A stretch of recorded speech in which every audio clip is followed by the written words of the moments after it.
So it's, you have the title here is a little bit different from what the title the whole webinar is. It's combining the different topics that Dr. Mosqueda has asked us um, to cover for today. So we start with the goals for this webinar. So I'd like to provide an overview of the Prairie Swine Centre in general, and then go into more detail on the aims and scope of the engineering research program at the Swine Center, providing some highlights for the research project on applications of nanotechnology in swine production. And then I'd like to end up by trying to initiate some discussion on potential collaborations that we can do between the Prairie Swine Center and Xavier University. So first, I'd like to show you where we're at right now, where we're coming from. So where Prairie Swine Centre is located, it's in Saskatoon, Saskatchewan. So as you can see here on the map, um, it's about on the western part of Canada, right? So of course it's above United States.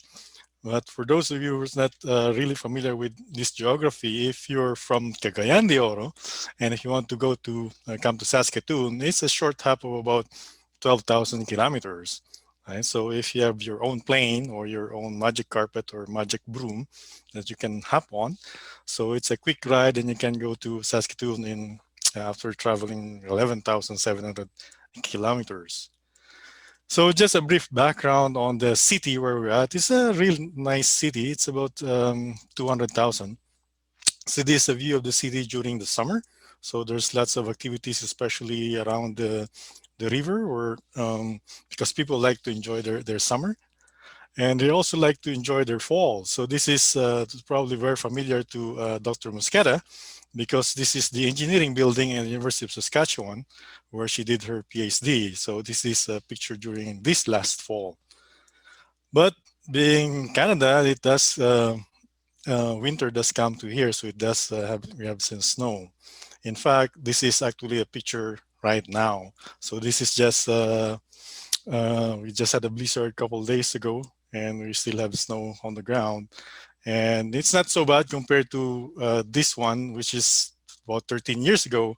This is actually the parking lot of the Prairie Swine Centre when we got hit by a really big, bad blizzard where vehicles got stuck and get buried under heavy snow. But it's not so bad. So we're not so in terms of COVID pandemic. We're not so hit by that because it's a smaller city compared to what you know in Canada, like Vancouver and Toronto.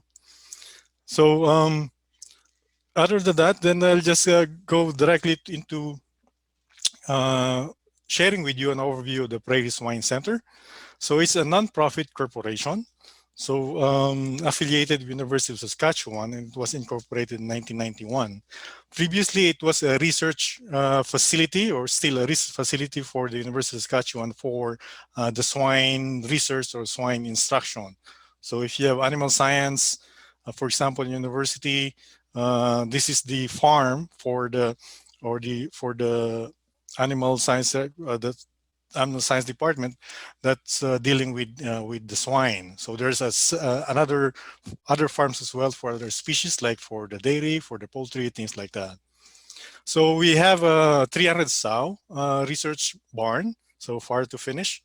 And previously we also had a bigger facility offsite, and also a feed mill. And we do research in different disciplines, nutrition, engineering, and applied ethology. Ethology is related to welfare, animal welfare. So just to give you an idea how big is our operation. So basically about 35 full-time equivalents, so including research scientists, managers, assistant managers, research personnel, postdocs, grad students, and the barn staff. So that changes from year to year or from month to month, depending on the activities with regards with to the project. So our mandate is to produce and distribute knowledge derived through research, scientific review, and economic analysis. So basically, we are an information or research company organization, and that's what we do. We generate research for our stakeholders. So our vision is to become an internationally trusted source and partner for innovative and sustainable production of pigs in Canada. So, and our mission is to provide solutions to the Canadian pork value chain through knowledge, innovation, and communication. So this has been renewed in our current strategic plan that we started or created this 2019, and it will go until 2024. So our this is our structure, very simple structure. So as I mentioned, we are a separate entity. So we have our own board of directors, and all of us report to our CEO. Right. So there's a number of research scientists, and then managers for the information services, a manager for the finance and administration, and a manager for operations. That's for the barns. And then we have assistant manager as well for contract research and human resource officers.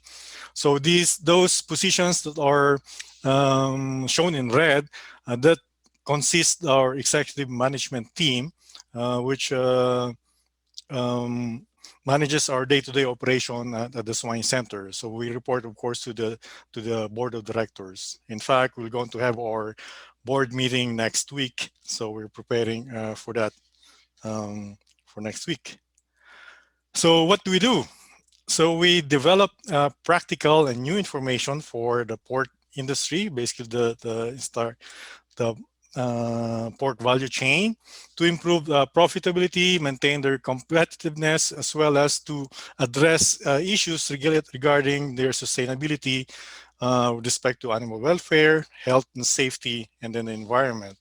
And then after that, we not only just develop or produce this new information, we transfer that as well. So we conduct our own knowledge transfer and technology transfer so that we achieve a quick adoption and application as quickly as possible.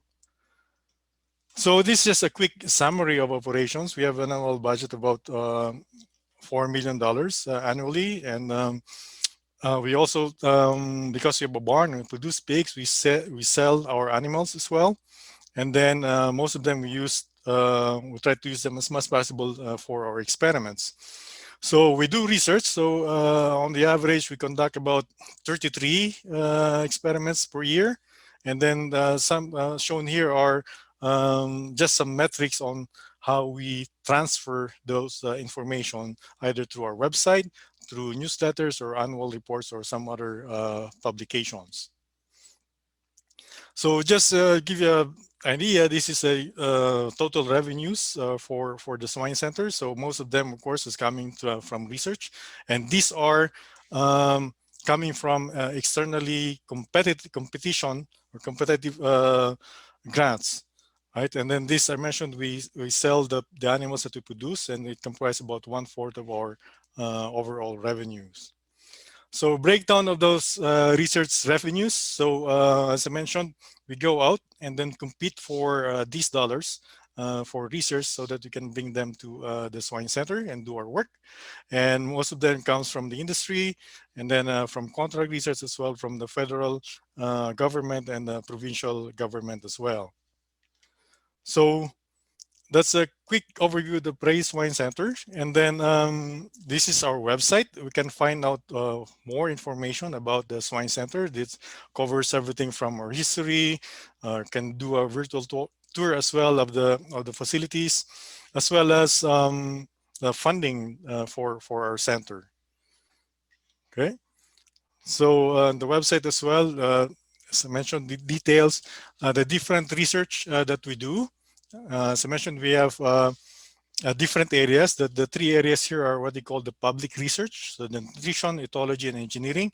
And then contract research is more like a confidential research, which is done on behalf of sponsors. So they provide the money and we conduct the research on their behalf, but the results are confidential. They own the results.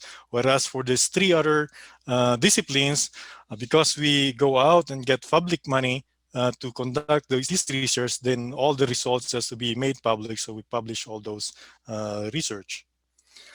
And shown here is an overview of the facilities that we have for conducting research, and I'll show them to you in the next few slides.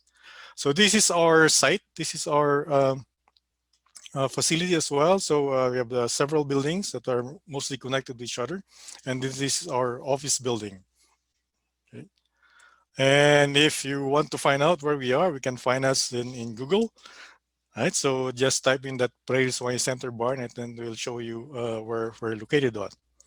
Okay.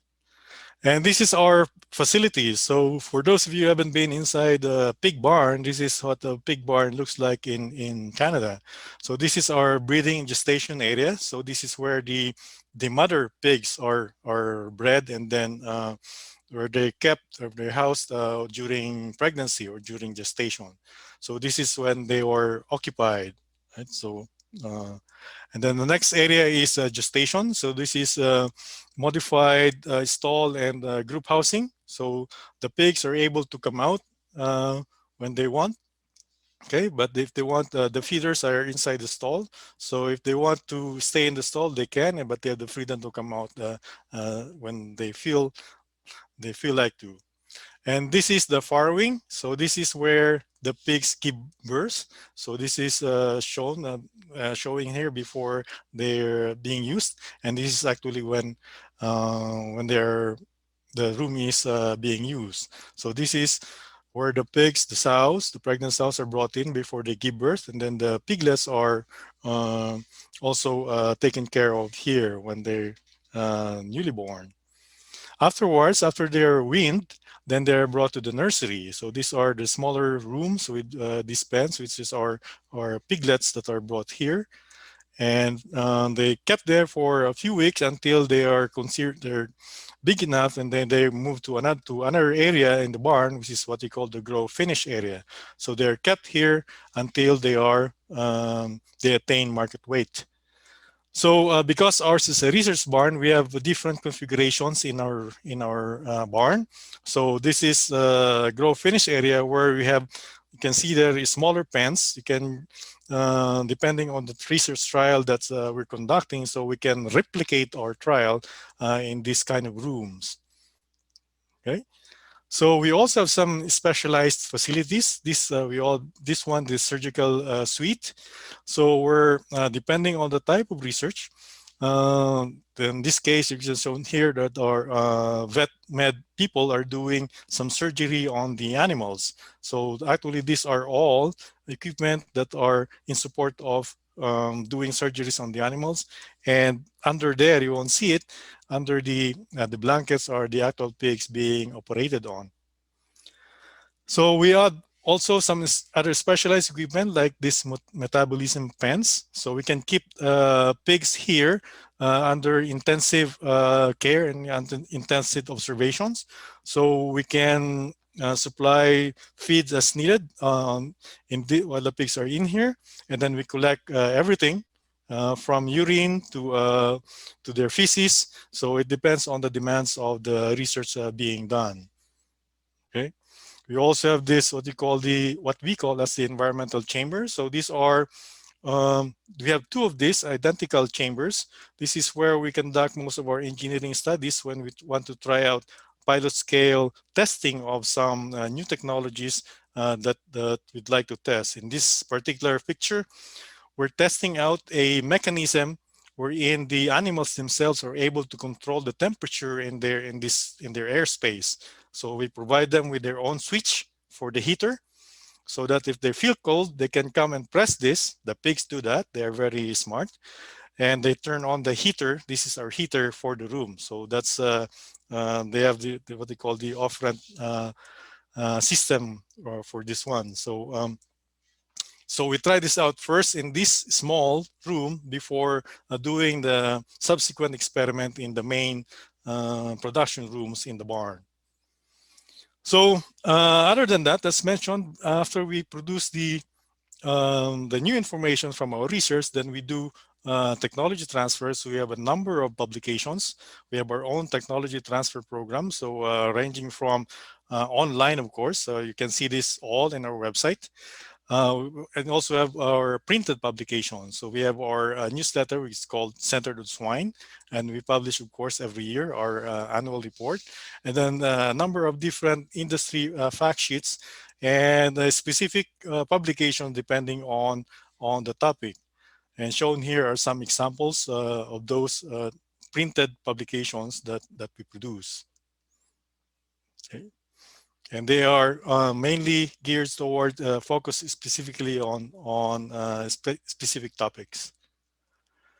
So that's an overview of the Swine Center. Now we're moving on to the engineering research program itself. So as mentioned, there are three public programs, and I'm managing the engineering research program. So this is a snapshot. So since 2005, we got awarded close to 4 million in external research grants, which allowed us to complete as much as 42 projects, and we have 5 ongoing right now. And it's allowed us to hire and supervise a number of people, like 5 doctoral fellows, postdoctoral fellows, research assistant engineers, research technicians, grad students, undergraduate students, assistants, and as well as casual staff. And then the collective effort of all these people is able to generate up to 22 referee journal publications. We have 8 completed theses and more than 50 technical presentations in scientific and industry meetings. We like to work with other people as well. We have collaborators both in the University of Saskatchewan as well as from other research centers. These are research centers in other places in Canada, in Quebec, as well as in Alberta, as well as people from the US as well as from Europe. And we also collaborate, of course, with the other scientists within the Swine Center. And we also work in partnership with other entities like the SASPort. This is the provincial pork board in Saskatchewan, as well as commercial pork producers, colonies, and private companies like equipment manufacturers and vendors. So the goals of the engineering research program are twofold. One is to improve barn environment through the development of different techniques that ensure the health and safety of the animals as well as the workers. And the second one is to reduce the environmental footprint of pork production through new knowledge in terms of reducing odor and gas emissions, management of nutrients, as well as improving efficiency in utilizing resources. So with this research goals, we can break down our activities into the 3 different categories or 3 different research themes. So in these 3 different categories, like optimization of the physical and thermal environment, then we have different topics within that. So each one of here representing at least 1 or 2 research projects that we conducted. For example, on looking at heating systems, ventilation strategies. We also have another categories of projects in dealing with improving barn air quality, like for example, dealing with controlling gaseous contaminants, and as well as reducing the impact on the outside environment. So this is where we look at trying to mitigate the odor that we emit from pork production and things like that. So for the next couple of slides, I'll show you a list of recent and ongoing projects. And here you can see here there are a variety of topics, and some of them are new ones. It depends on what's needed by the industry. Recently, we've been looking at removal of antibiotics because, of course, as you all know, the development of antimicrobial resistance is a big topic right now. So we have some work on that. And then we also, some here dealing with commercial testing of new technologies. And then we're also looking now at transport. So this is looking at enhancing cleanability and the welfare of the animals during transport. So here in Canada, of course, pigs do move around a lot, and they're carried in big trailers, and we need to make sure that the animals are protected during this transport. And other projects that we're doing right now, as mentioned, they're looking at reducing the use of antibiotics. Again, this is related to preventing the development and spread of antimicrobial resistance. And then some other new projects or new technologies that we're looking at. This is mainly within the area of basic research of using, for example, nanostructures to capture bioaerosols and deactivate them in pig barns. So these are just the some of the ongoing projects that we're doing right now. But as I mentioned, our focus for today's presentation is our work on the application of nanotechnology in swine production. So I'll stop here, and then I'll ask Alvin to share his slides after this, and he'll take over and share with you what we've been doing in nanotechnology projects here at the Swine Center. So go ahead, Alvin. Okay, so good morning, everyone. Good morning, Philippines. So thanks, Dr. Predicala, and also thanks, Dr. Mosqueda, for the invitation. So now I'm going to share our work on the innovative application of nanotechnology in swine production system. Okay. So just a quick overview of nanotechnology. So nanotechnology is a collective term, novel term for nanoscale science, engineering, and technology of manipulating matter at the nanoscale to create new and unique materials and products. So this technology in general utilizes materials with 1 to 100 nanometers in at least one dimension. So when we say nanometer, it's like a meter divided by a billion times. So to put that into perspective, imagine the size of a typical nanoparticle is to a football as a football is to the earth. So that's how tiny these materials are. So what's special about nano? Nanotechnology is not just about the small size dimension involved, but more importantly, it's the ability to create, control, observe, or build matter between micro and atomic level. These features result to unique quantum properties or extensively enhanced properties, functions, and processes that are different from the same material at large scale, because large scale materials usually follow the classical laws of physics and chemistry. So here, as size of material becomes smaller, the ratio of exposed surface to volume becomes very high, thus highly reactive. So if you look at the illustration here, a 1 cm cube, the total surface area is 6 square centimeters. With the same volume but composed of 1 millimeter cube, the total surface area now will be 60 square centimeters. With the same volume but composed of 1 nanometer cubes, the total surface area increased significantly to 60 million square centimeters. So this results to higher surface reactivity because atoms will have stronger tendency to interact with other atoms to achieve surface stabilization. And another important feature of a nanomaterial is they can be engineered or modified to increase their stability over a wide range of pH or enhance their physical and chemical properties. That's why nanomaterials can promote degradation of contaminants in any medium, like in air, water, or soil.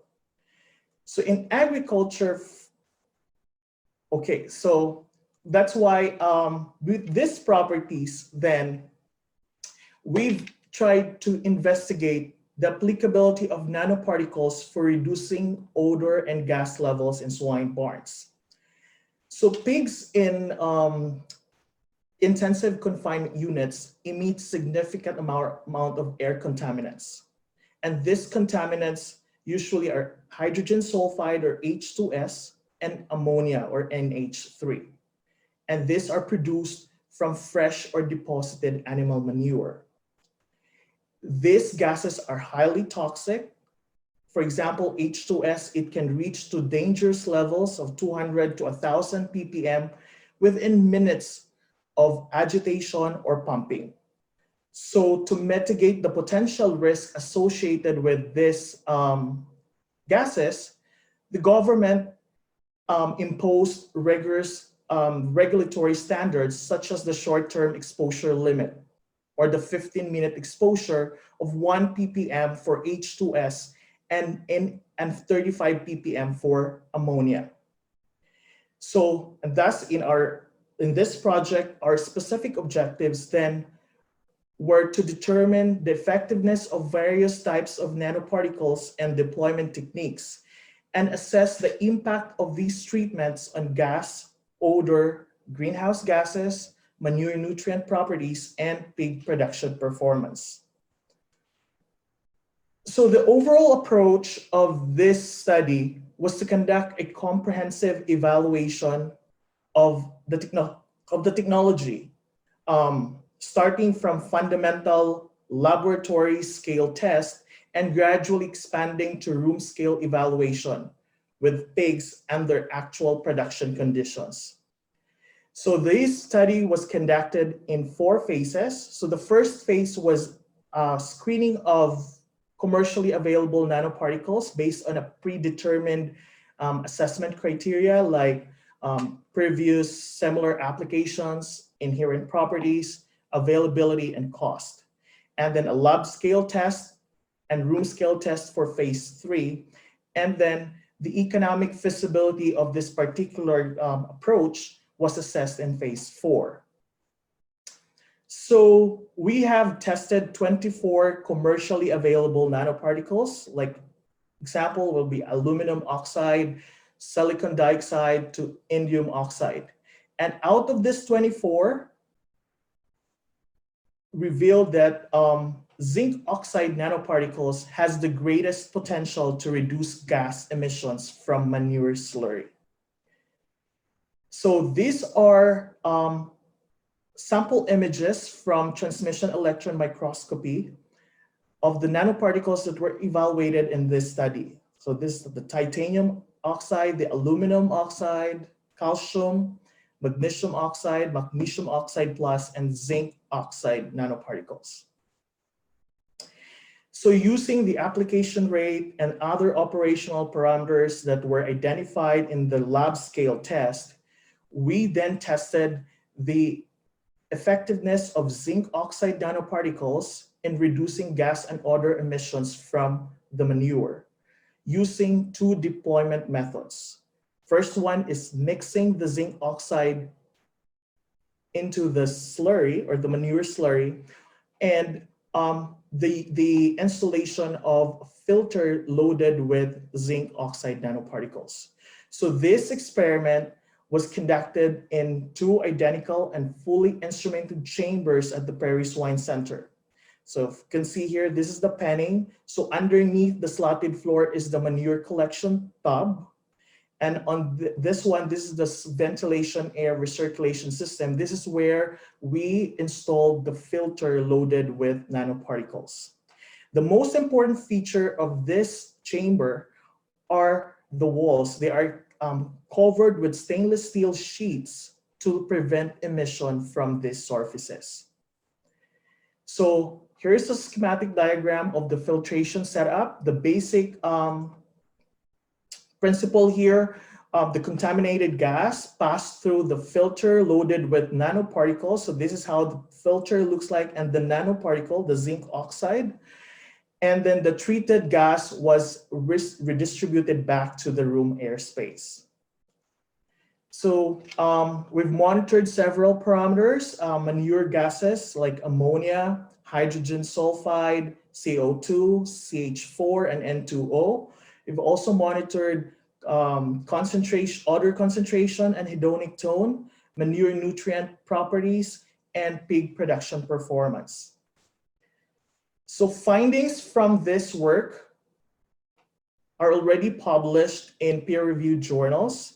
So for mixing with zinc oxide nanoparticles is published in the International Journal of Environmental Science and Technology, and the filtration method with zinc oxide is already published in the Transactions of the ASABE, or the American Society of Agricultural and Biological Engineers Journal.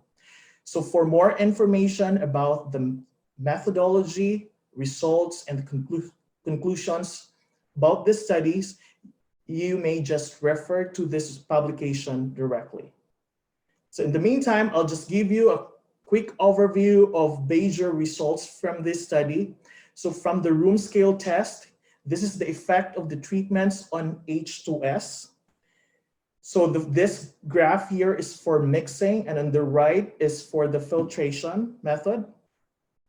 Y-axis corresponds to the H2S concentration in ppm, and then the x-axis is comparison between treated and control chambers, sampling duration, and different sampling points, which are the pit, animal, and human occupied zones. So in the mixing test, you will notice that the addition of zinc oxide nanoparticles reduced or achieved more than 95% reduction in H2S level, beginning on day 5 until day 15, whereas the control chamber showed increasing trends throughout the duration of the experiment. In the filtration test, there was a reduction in H2S concentration in the animal and human occupied zones because of the operation of the filter loaded with zinc oxide, while the control chamber, the concentration of H2S remained unchanged throughout the 15-day period. So then the effect of the treatment on ammonia. So same at the previous slide, this one is for mixing, and this graph is for the filtration experiment. Y-axis is ammonia concentration in ppm. So here in the mixing, there was a slight reduction in ammonia in the treated chamber, while the control chamber showed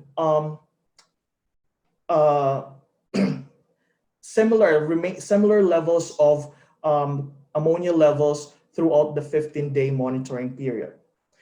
With the filtration test, the treated or the operation of the air recirculation system with zinc oxide nanoparticle filter installed was able to reduce about 60% ammonia in the treated chamber, while the control, the concentration of ammonia remained unchanged during the 15-day period.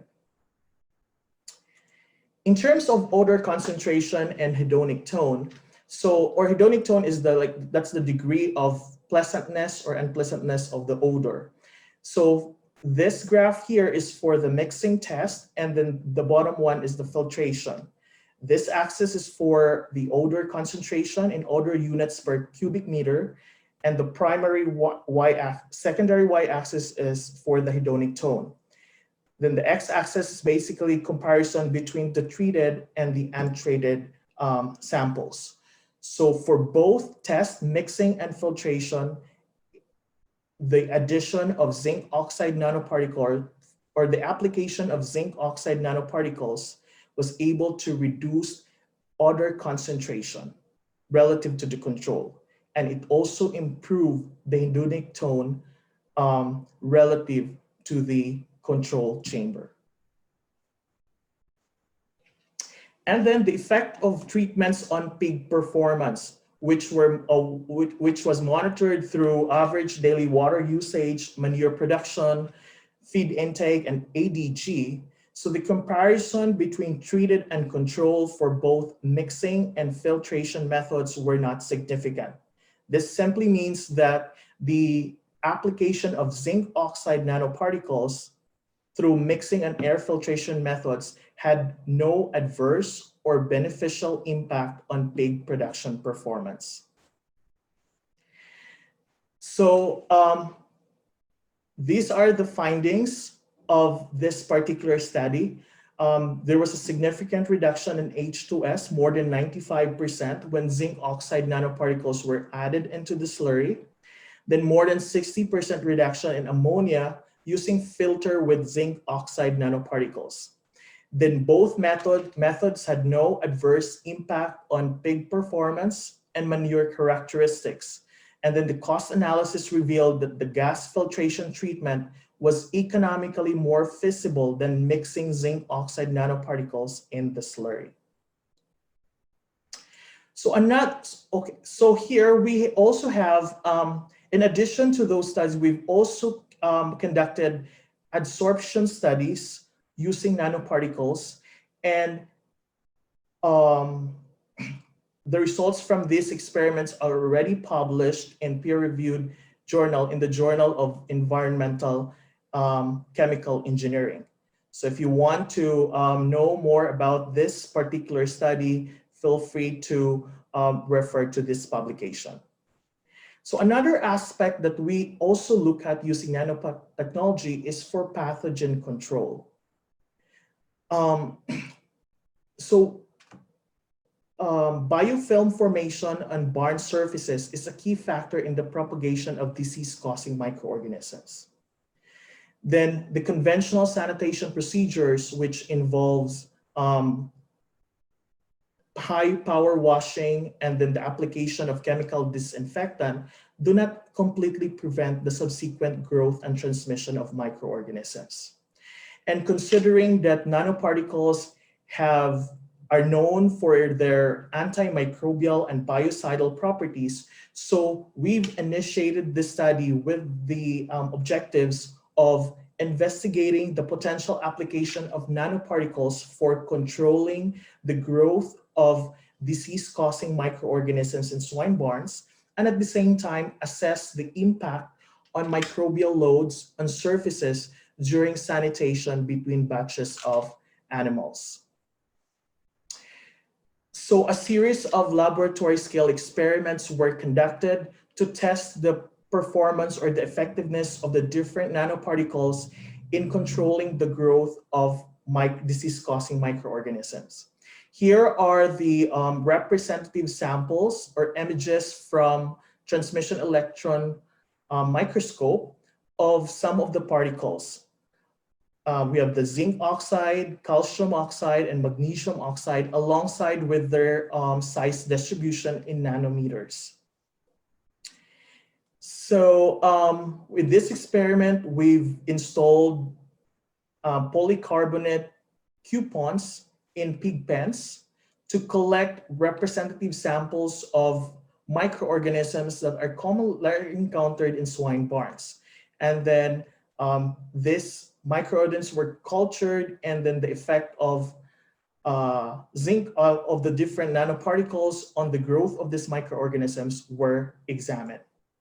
So in evaluating the effect on microbial loads during sanitation, we had 3 treatments being applied on surfaces after the room was cleaned. So we've applied conventional chemical disinfectant as control and 2 rates of zinc oxide nanoparticle solution.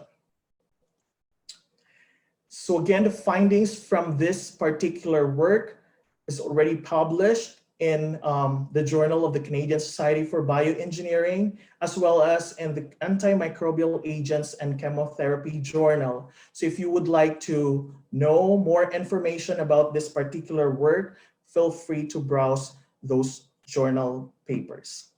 So I just want to quickly show you the antimicrobial properties of nanoparticles. So we've evaluated the inhibitory effect of zinc oxide on Salmonella.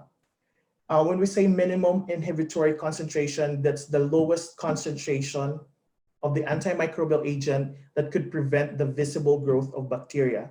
So in this graph, for example, we have log CFU on the y-axis and then contact time on the x-axis at different concentrations or rates. So in here, the minimum inhibitory concentration of zinc oxide and salmonella was about 0.25 milligrams per ml. Okay, so these are the representative samples displaying the chronologic chain of events of the effect of zinc oxide nanoparticles on the ultrastructural morphology of salmonella. So in this image, the first image A, this is the image of salmonella before exposure to zinc oxide nanoparticles. Image B was taken immediately after immediately after salmonella was exposed to zinc oxide nanoparticles. So in this image, you can see that the salmonella cell was being engulfed by zinc oxide nanoparticles, suggesting that there was a strong attraction between zinc oxide and salmonella. And then image C was taken 20 minutes after salmonella was exposed to zinc oxide nanoparticles. And in here, you could see that the ultrastructural morphology of salmonella cell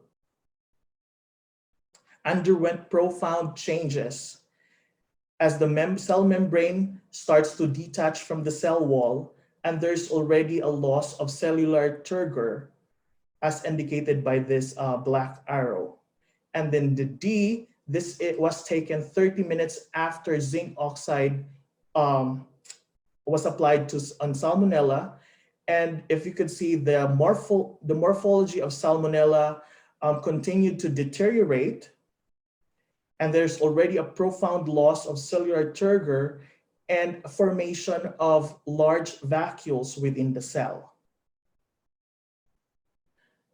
So we've also investigated the effect of zinc oxide nanoparticles on microbial loads during sanitation.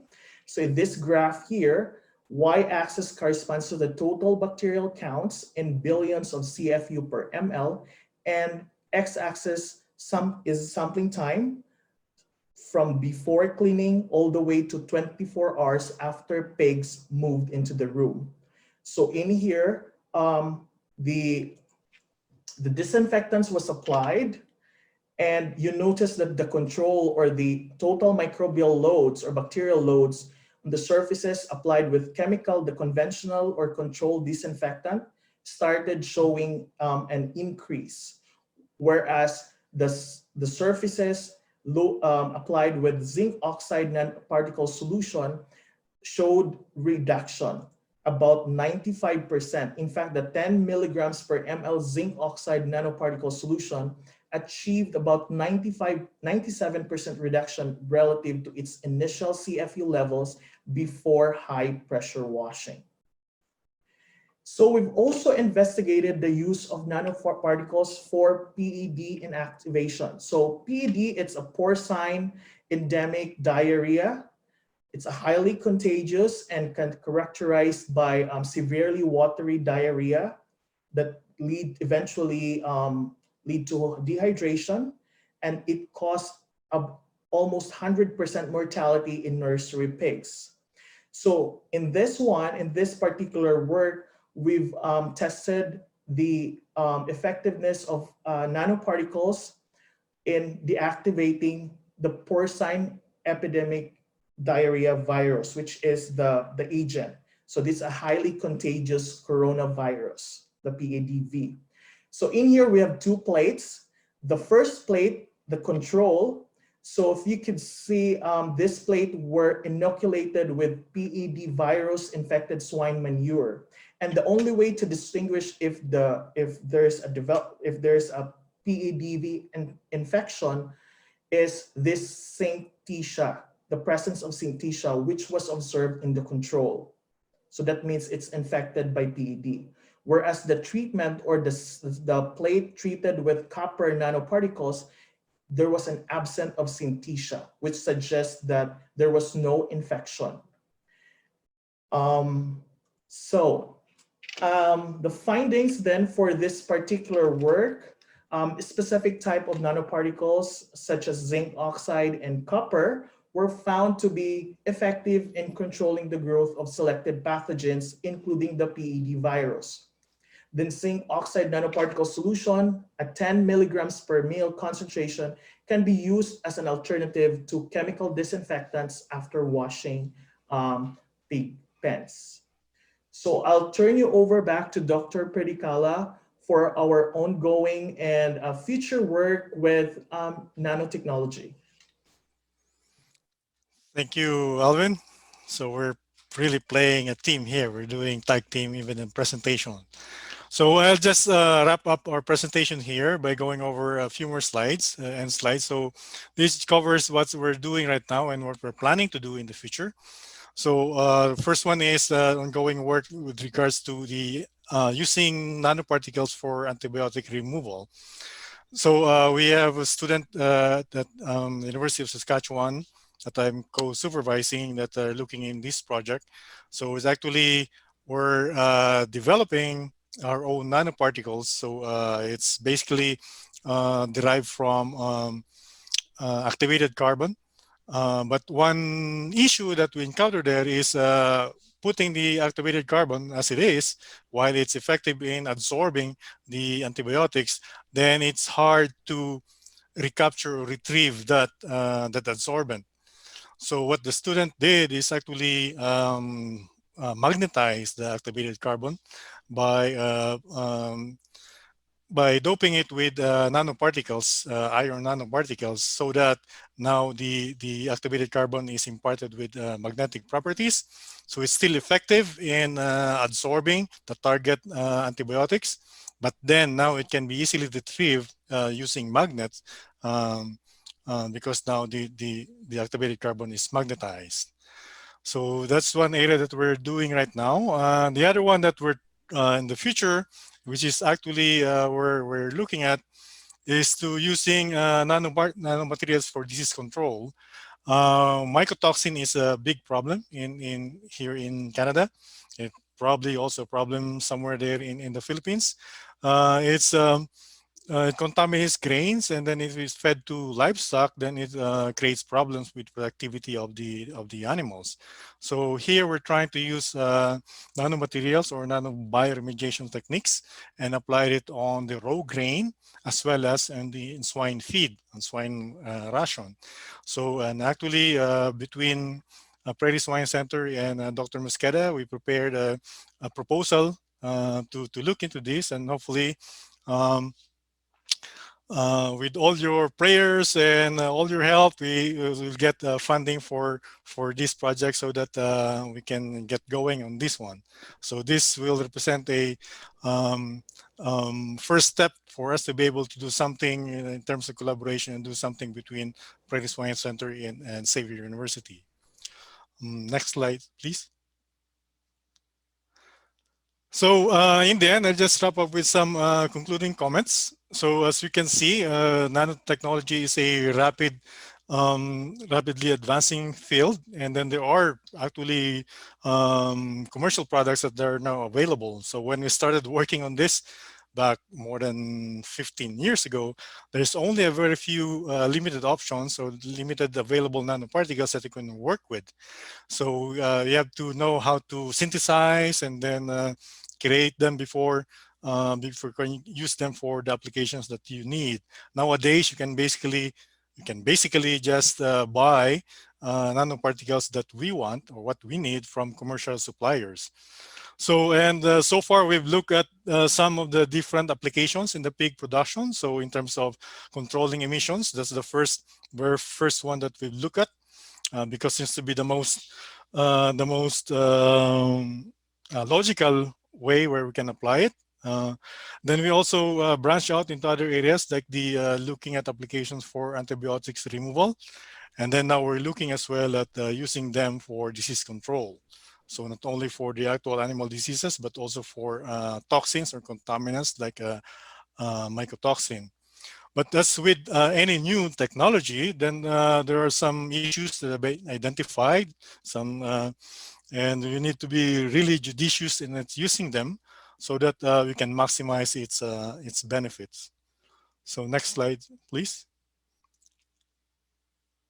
So to wrap up, I'd like to acknowledge the different people that I work with, and these are people that we work with both for projects that we're doing at the Swine Center as well as at University of Saskatchewan.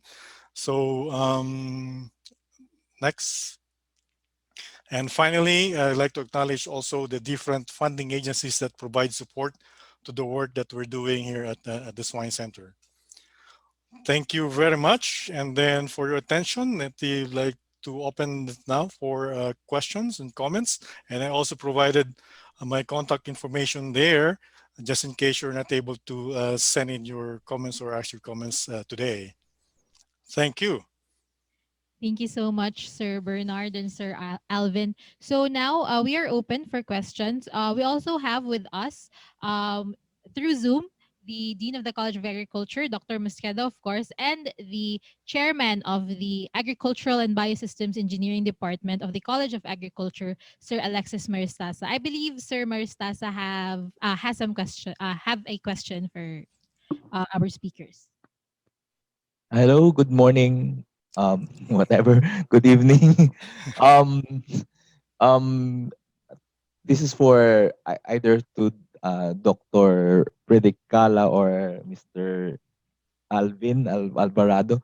Um, the really the nanotechnology, nanoparticle technology is very interesting, and I can see that there's going to be a lot of application. But Mhm. for a developing country like the Philippines, I'm worried about the expense, the cost of venturing into uh, nanotechnology research, development, and application. Um, would it be for a developing country like the Philippines? Would it be worth doing uh, our own research related to nanotechnology, or maybe we just wait for the technology to be developed, and then adopt the technology available as they are developed in other in more developed countries like Canada and Yeah, the short answer is I think you can find an area where you can do your own research, right? So, as I mentioned earlier, when we started here in this area like 15 years ago, there's not a lot of people that are working on this, and there's not a lot of options, and you really need to have um, lots of big ticket equipment to be able to do some work. But we avoided that by just focusing on the materials that are commercially available.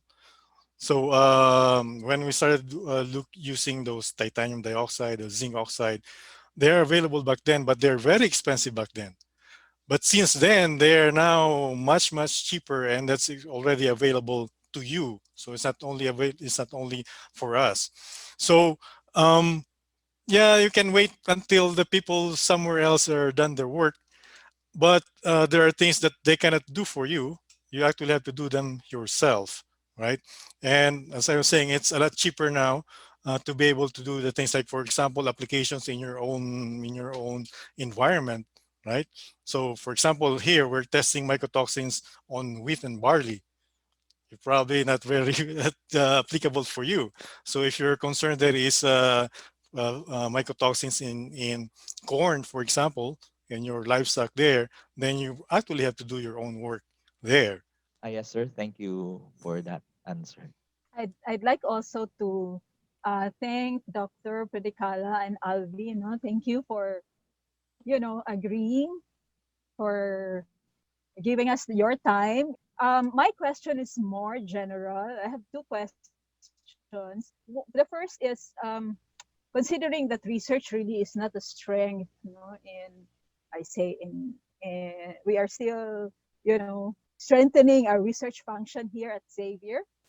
What can you advise as a seasoned researcher and a seasoned research manager for faculty members who really want to engage in research but are not yet confident to do it? Like if there are funding, external funding opportunities, people would want to submit, but sometimes they get they hesitated or unable to meet the deadlines. Those things, no, for newbie faculty members who would like to engage in research, what is your general advice, considering, of course, our limitations here in Cagayan de Oro and perhaps Mindanao? Yeah. Okay. Would you like to give it a shot, Alvin, or should I go? Oh, you should go. Yeah. First, I guess in relation to the first question by Engineer Maristasa, is that correct? Yeah. One way of doing things in starting on a new area is collaboration, right? So just relate to your question, the first question. You don't have to do everything, right? You have to do something, but you can do it by collaborating with with others. So that's why we started this talk with Dr. Mosqueda, because we have something that we can offer to you, but at the same time that can help you get started on in this area, right? If you want to do it. So that's my advice for newbie, or even not newbie, but even those that are veteran researchers as well, right? So you start small. You don't have to. You don't have to. Even us, when we started here with nanoparticles, we just started on something that we knew had a high chance of success. We started with emissions. We tried to use nanoparticles in trying to deal with odor and emissions of ammonia and things like that. It's very small, and we got small funding for that.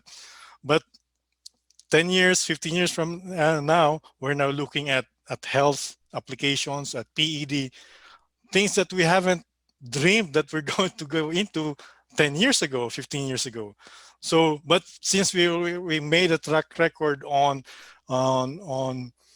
using the nanoparticles back then, even though they were small, then we're able to adapt and then expand our horizons and our activities. And now we're dealing with other areas where nanoparticles might have applications. So there are, as far as I know, there are opportunities there in the Philippines for new faculty, like the UST, things like that, that they can avail of to start your own program, right? A research program. Um, I'd like to mention that I just recalled right now. I've heard from one of those conferences for the Balik scientists. He's been to the Philippines a number of times, and he's actually been successful in establishing research in the institutions where he was hosted. But the one thing that he points out, and then I won't forget this, he said that if you want the airplane to land, you have to build the airport. It's very simple, maybe a simplistic analogy, but yeah, there are people or there are resources that are available that are willing to help, like people that go into the Balik Scientist program, but they have to have also to be prepared on your side to receive the help that's available and to be able to make use of those resources, right? So it actually requires commitment as well from the host institution so that you can maximize the benefit that the mentor or the visiting scientist can provide to you, right? So, and I mentioned this as well when during my stint as a Balik scientist in 2018, right? So the people in the host institution also has to make the commitment uh, to provide to exert the extra effort to maximize the time that the visiting scientist is there to mentor you or to help you out, right?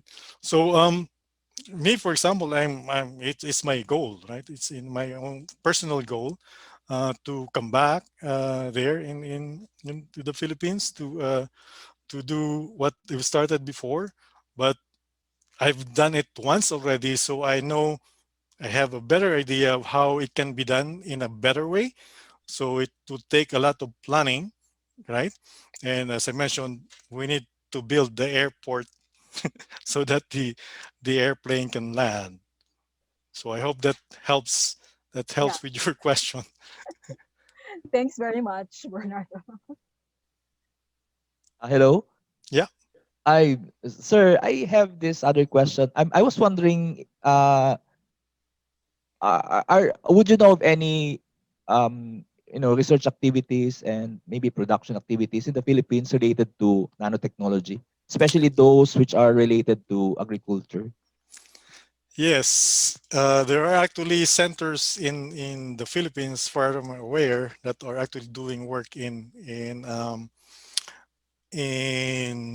nanotechnology, and probably one is among the participants, because I heard the list of participants of the universities that are in attendance, and I know in one of those schools, they actually have centers, or at least two of those schools have actually centers that are working on that, right? So, and they're actually, yeah, of course, they're focused on the issues that are local to them. So, and mostly, of course, they are geared towards agriculture, right? So, I don't want to mention them outright here, but you can get in touch offline if you want to pursue this further. Yeah. And by the way, our Dean for Research, Dr. Heidi Rabanes, also commented in our live stream. She said, "Hi, the Xavier University Chemistry Department have faculty and students doing nanoparticles as adsorbent materials, especially using waste organic materials. The Chemical Engineering and Chemistry Department are collaborating on nanoparticles generation as well." So that's from our Dean for Research. So she That's also good. That's good information. And then, sir, we have a question here from one of our faculty member from the Agricultural Science Department. Miss Mary Ann Mercurio is asking, "Thank you, sir, for the very good information. I would like to ask if how long do the nanofilter last? How will this nanofilter be disposed of properly without giving environmental impact?" So give it a go, Alvin. So, in our experience, I just based it on our research experience for the nanofilter. Um, During the room scale trial, the nanofilter was still very effective in reducing the contaminant gases throughout the 30-day period, throughout the 30-day operation of the recirculation system. And by inspecting the filter after this 30-day monitoring, I can assess that it can still, install in a filtration recirculation filter for, I think, 6 months or more. So that's how the nanofilter lasts. In terms of disposal, that's a really good question. But for nano material containing waste, I think generally it should be undertaken according to local or national regulatory requirements and waste management. But I think the other thing that we should also look at is regeneration of those used nanoparticles, right? So like if we can reuse those, especially for the nanoparticles loaded in the filters, there's a high chance that we can regenerate them. And that's something that we should also look for further research. Yeah. Do you have anything to add? Yeah, that's the thing. What the one thing that the criteria that we apply when we're selecting the nanoparticles that we select for these applications is that they have to be non-toxic, right? So they have to have we have to foresee how we're going to handle them post treatment. So and of course, if we really need to, these nanomaterials that we use can actually be disposed of in a regular landfill, because we already established that they are non-toxic. But the best way, of course, is to reuse them. If you're doing it, reusing it for adsorption, then the next step is to look into desorption processes, so that you can actually reuse nanomaterials, especially in this case where it's in a filter. So it's actually not being mixed with the media or the substrate that you're trying to treat, right? So you retain them and then you just absorb the contaminant, the target contaminants, but then you can actually treat them again because it's not mixed with your substrate, and then hopefully you can reuse them afterwards.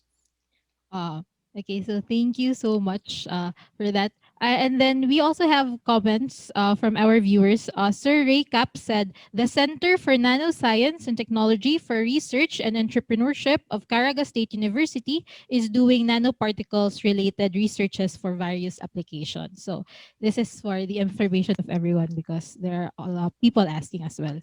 So also we have another question from a faculty member here in Xavier University, from the chair of the Agricultural Science Department, Mr. Carl Wayne Abrigana. He is asking, what could be different when applying nanotechnology in farms in a tropical country like the Philippines?